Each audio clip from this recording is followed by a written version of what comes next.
So I am gonna give a talk about DePIN in general.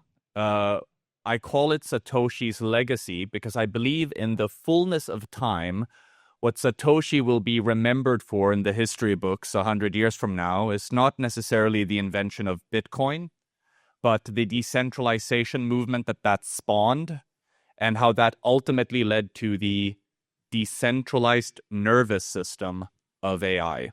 This is where I think DePIN is headed. So let's talk a little bit about that.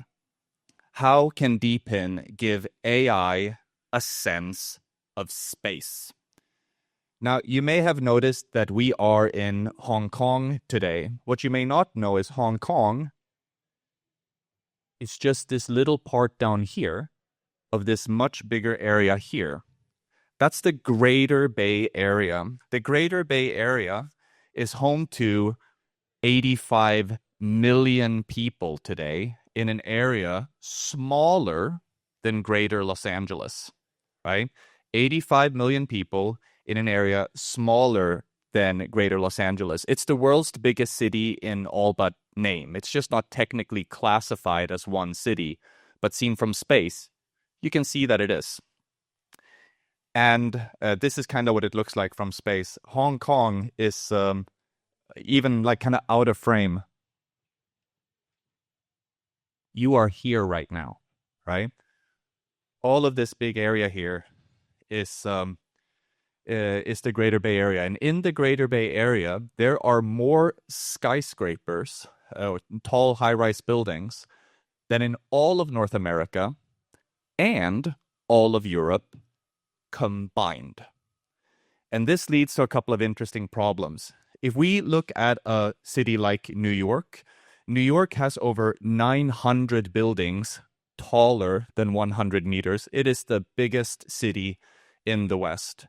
But I'm going to make a controversial claim and say that by the standards of this century, this doesn't even qualify as a big city. There are no big cities in the West. Just here in Hong Kong, that little corner of the map, there are over 4,000 high-rises taller than 100 meters. And this poses a very serious issue for navigation. For those of you that are not familiar with Hong Kong, you may have had a pretty tough time finding your way around.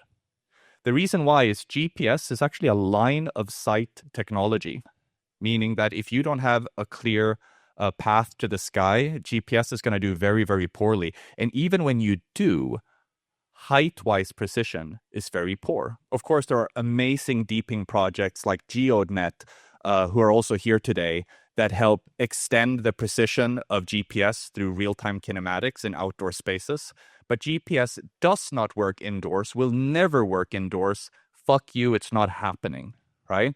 And this is a problem because 70% of the world economy is still tied to physical locations and physical labor, and things like AI can only act on digital information. So they're going to be completely unable to help us with the majority of human productivity until we teach them to navigate the physical world. And the GPS is not going to cut it.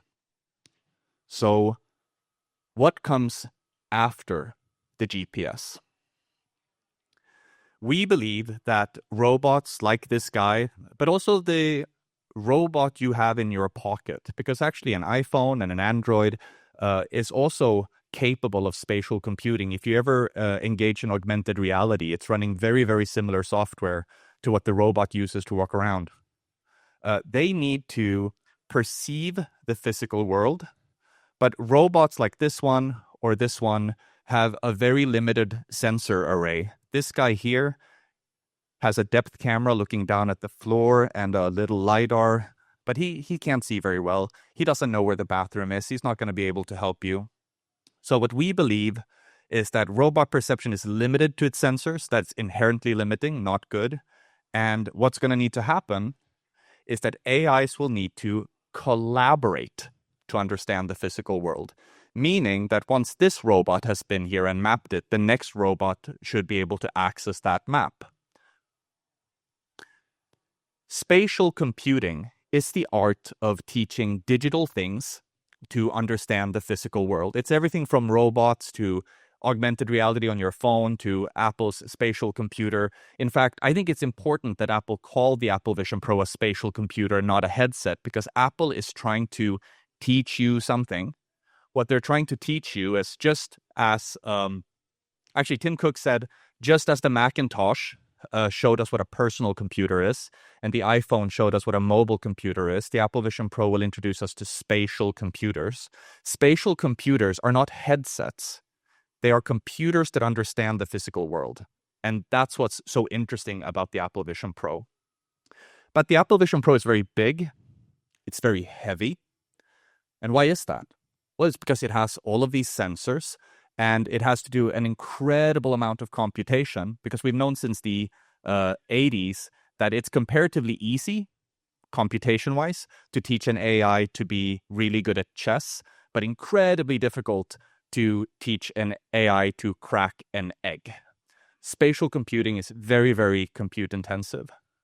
But we believe that collaborative spatial computing will unlock smaller form factors. If you catch me after the talk, I can show you a demo of this, of how you can actually offload compute from the devices and have the compute happen hyper-locally on the edge, and that way get a smaller AR form factor.